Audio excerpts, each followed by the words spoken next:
ఆతిథ్యం వల్ల అనేక మంది తమ జీవితంలో ఉన్న కష్టాలను, సమస్యలను తీర్చగలిగిన సృష్టికర్త దగ్గరకు వాళ్ళు రాగలుగుతారు. అర్థమవుతుందా? కాబట్టి ఆ రోజుల్లో ఆతిథ్యాన్ని చాలా గొప్ప భాగ్యంగా భావించారు, భారంగా భావించలా. అతని ఇంటికి ఒక స్నేహితుడు వచ్చాడు. ఇలా చూస్తే తనేమో పేదవాడు, పేదరికంలో ఉన్నాడు. వచ్చినటువంటి అతిథికి అన్నం కూడా పెట్టలేని పరిస్థితి కూడా అర్ధరాత్రి వచ్చాడు. అత్యవసర పరిస్థితి. ఏమిటి అత్యవసరం చెప్పండి అడుగుతున్నా. మనిషికి అత్యవసరము మందులా లేకపోతే అన్నమా? చెప్పాలి మీరు. కోటి విద్యలు, మీరు అలాగే చెప్పాలి. కోటి విద్యలు దేనికోసం? వీటి కోసమే కదండి. నువ్వు నేను బ్రతకాలి అని అంటే కేజీ బంగారం ఉందనుకోండి, తిని బతుకుతారా మీరేమన్నా? అది నేను చెప్తున్నా. బంగారం ఎంతున్నా సరే బతికించేది మాత్రం అన్నం.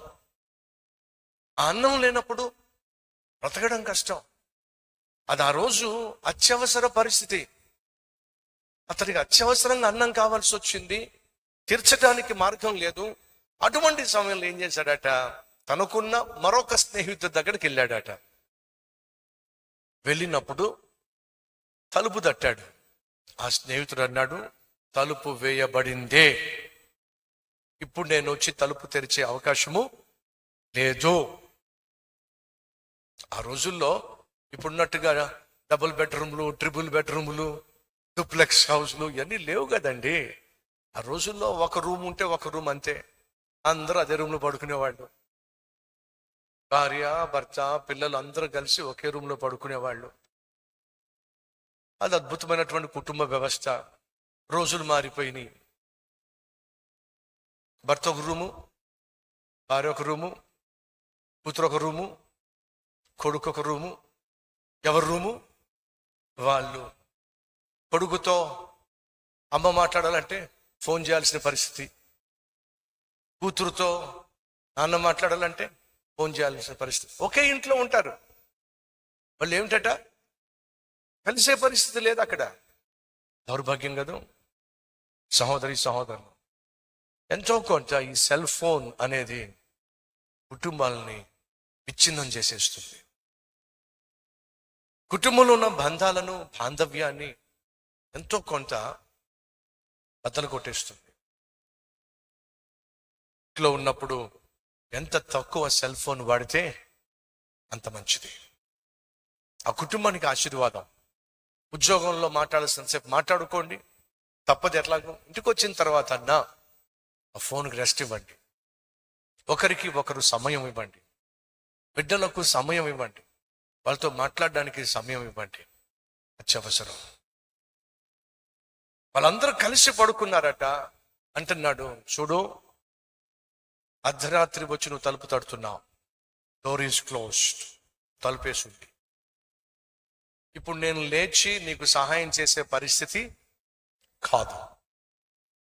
పిల్లలు నిద్రపోతున్నారు. మళ్ళీ మళ్ళీ తలుపు తట్టచ్చు. అర్థమైందా? ఇది స్నేహితుడు ఇచ్చినటువంటి సమాధానం. ఈ ఉపమానాన్ని యేసుక్రీస్తు ఎందుకు చెప్తున్నాడంటే, మీరు విసుగక ప్రార్థన చెయ్యండి.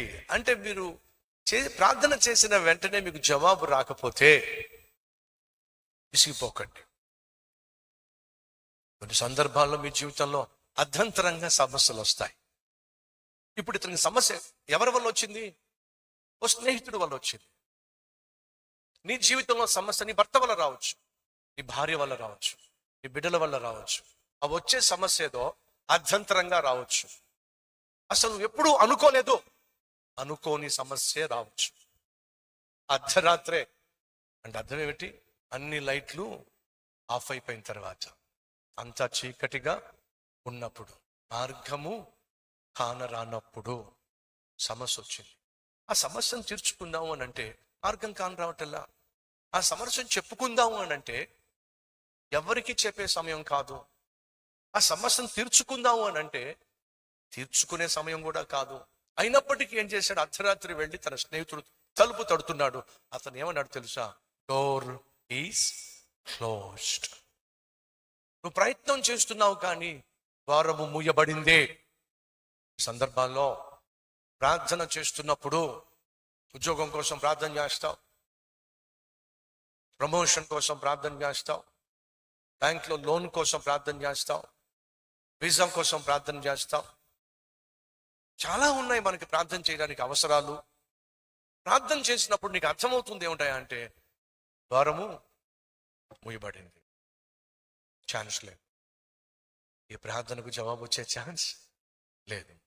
ఈరోజు మన మధ్య ఎవరైనా అటువంటి పరిస్థితిలో ఉన్నారా? బ్రదర్ క్లోజ్ అయిపోయింది. బ్రదర్ ఏం క్లోజ్ అయ్యింది?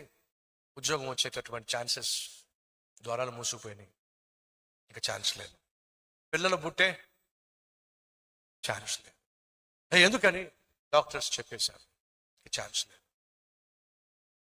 ప్రమోషన్ ఛాన్స్ లేదు. పెళ్ళి ఎక్కడ బ్రదర్ 30 సంవత్సరాలు దాటిపోయినాయి, ఛాన్సెస్ తక్కువ. ఈరోజు మీ జీవితంలో ఎవరైనా అలాంటి పరిస్థితి గుండా వెళ్తున్నట్లయితే ఏముందో చూడండి. అక్కడ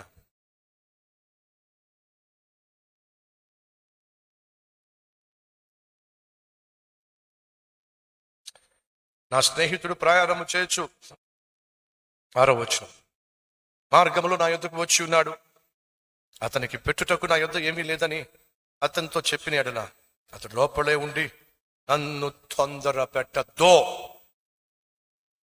ఏంటంట? తలుపు వేసి ఉందే. నీ ఫ్రెండ్స్కు నువ్వు ఫోన్ చేసి చెప్పొచ్చు, నీ బంధువులకు ఫోన్ చేసి చెప్పొచ్చు, నీకున్న కష్టాన్ని వాళ్ళతో పంచుకోవచ్చు, వాళ్ళని తెగేసి చెప్పుండొచ్చు, మళ్ళీ నాకు ఫోన్ చేయొద్దు. ఇప్పటికే నువ్వు చాలాసార్లు ఫోన్ చేశావు. నేను చెప్పాను నా వల్ల కాదని చెప్పి, నేను చెప్పాను నేను అప్పు ఇవ్వలేను అని చెప్పి, నేను చెప్పాను నేను ఆ విషయంలో సహాయం చేయలేను అని చెప్పి, నేను నీకు చెప్పాను నా చేతుల్లో లేదు అని చెప్పి మళ్ళీ ఫోన్ చేయొద్దు.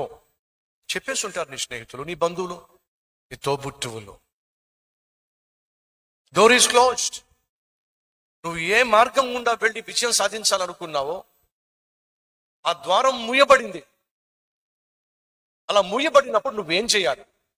ప్రభు ఏం చెప్తున్నాడంటే, ద్వారాలు మూయబడినప్పుడు నువ్వు ఎవరినైతే నమ్మావో ఆ నమ్మిన వాళ్ళే ఇక మళ్ళీ నా వైపుకు చూడొద్దు, నాతో మాట్లాడొద్దు, నన్ను అడగద్దు అని చెప్పి వాళ్ళు ఖచ్చితంగా చెప్పేసినప్పుడు,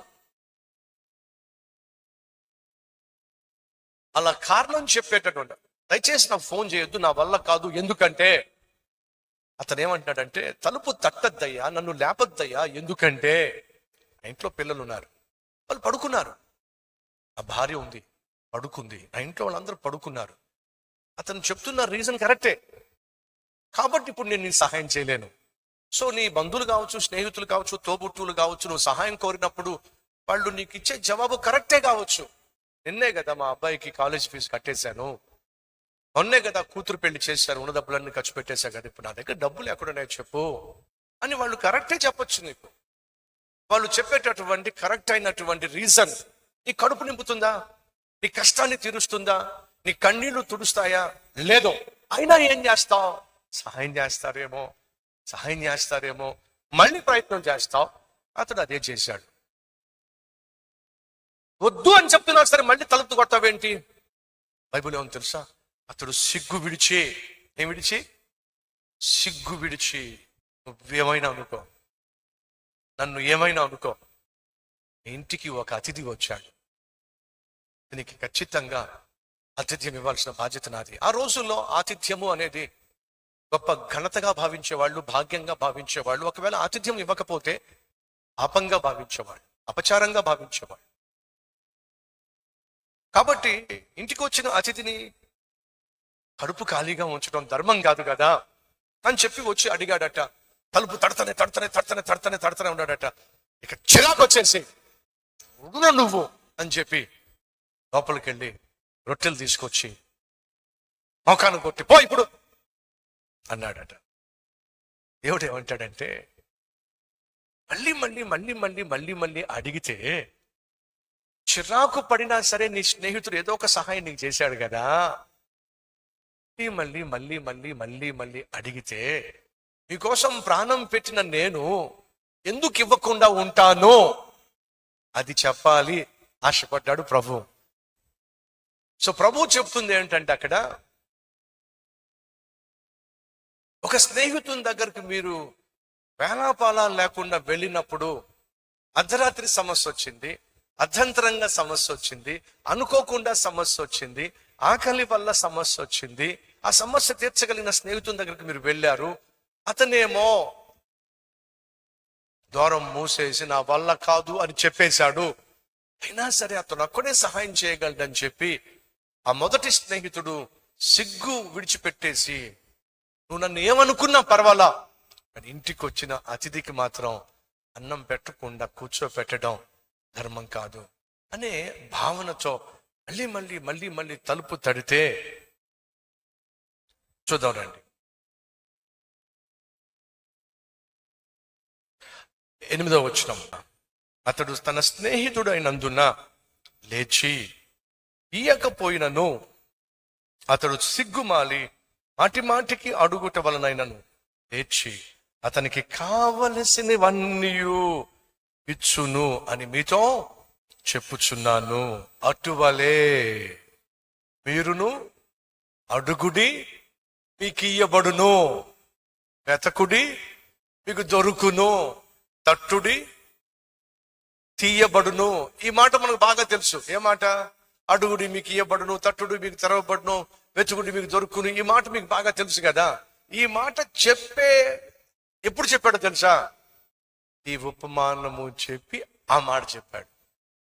అంటే అర్థం ఏమిటయ్యా అంటే, మీ జీవితాల్లో ద్వారాలు మూసుకుపోయినా, మీ జీవితాల్లో ఎవ్వరు మీకు సహాయము చేయకపోయినా, మీ జీవితాల్లో చీకటి కమ్ముకున్నా, మీ జీవితాల్లో అత్యవసర పరిస్థితి దాపరించినా, మీ జీవితాల్లో అనుకోకుండా సమస్యలు వచ్చి పడినా, నా దగ్గరికి రండి, అడగండి, నేను మీకు ఇస్తా. కానీ ఒకసారి అడిగిన వెంటనే మీకు జవాబు రాకపోతే అలగకండి. ఒకసారి అడిగిన వెంటనే, ఒక పూట ఉపవాసం ఉన్న వెంటనే, ఒక వారం ఉపవాసం ఉన్న వెంటనే మీకు జవాబు రాకపోతే అలక్కండి, నిరుత్సాహపడకండి, నిస్పృహకు లోనవ్వకండి, విసుగక అడగండి. దేవుడట నిలబడి వస్తున్న ప్రతి ఒక్కరికి 2 అరటిపళ్ళు వాళ్ళకి ఇస్తున్నాడట. ఏమిస్తున్నాడు? 2 అరటిపళ్ళు ఇస్తున్నాడు ఫ్రీగా. అలా అరటిపళ్ళు ఇస్తూ ఉంటే అది చూసిన జనం అంతా కూడా లైన్లో నిలబడ్డారంట. అందులో ఒక చిన్న పాపం పేద పాప వాళ్ళతో పాటు లైన్లో నిలబడింది. చాలాసేపు లైన్లో నిలబడి అక్కడికి వచ్చేసరికి, దేవుని దగ్గరకు వచ్చేసరికి 2 అరటిపళ్ళు ఇచ్చాడట. అరటిపళ్ళు తీసుకొని ఎంతో సంతోషంగా, అరటిపళ్ళు దేవుడు నాకు ఇచ్చాడు, అరటిపళ్ళు దేవుడు నాకు ఇచ్చాడు అని చెప్పి అనుకుంటూ తను వెళ్తున్నప్పుడు జారి పక్కనే ఉన్నటువంటి మోరీలో పడిపోయింది. ఏమర్థం కాదు. ఇదేంటి? అరటిపళ్ళు 2 అరటిపళ్ళు నీ చేతిలోంచి జారి పడిపోయినని చెప్పి నువ్వు బాధపడ్డావు కదా. అవును ప్రభా, నీకెలా తెలుసు? అలా జారి పడే విధంగా చేసింది ఎందుకో తెలుసా? ఈ గంప నిండా ఉన్న అరటిపళ్ళు నీకు ఇవ్వాలని చెప్పి వాటిని నేను నీకు దూరము చేశా. సహోదరి సహోదరులు, మన జీవితాల్లో మనం ఆశించింది ఏదైనా మనకు కాకుండా పోతున్నా, దూరం అయిపోతున్నా, దిగులు పడకండి. అంతకంటే శ్రేష్టమైన దాన్ని నా ప్రభు నీ కోసం దాచిపెట్టాడు. కానీ ఈ చిన్న పిల్ల గంప నిండా ఆ పండ్లు పొందుకోవడానికి ఉపయోగించినటువంటి వ్యక్తిత్వం ఏమిటో చెప్పండి. ఓర్పు. ఏంటది? ఓర్పు. మొదటిసారి జారిపోయిందని చెప్పేసి కోపంతో వెళ్ళిపోలా, అలా వచ్చింది, ఓర్చుకుంది. సహనంతో నిలబడింది.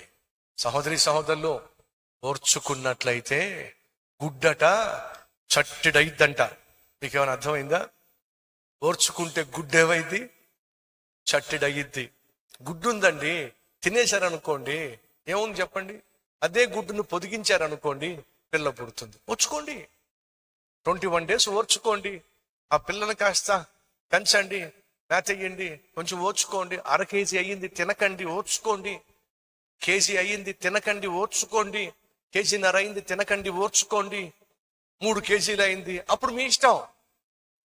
ఇప్పుడు ఏం చెప్తున్నానంటే, అది గుడ్డే గాని ఓర్చుకుంటే ఏమైంది? చట్టెడు.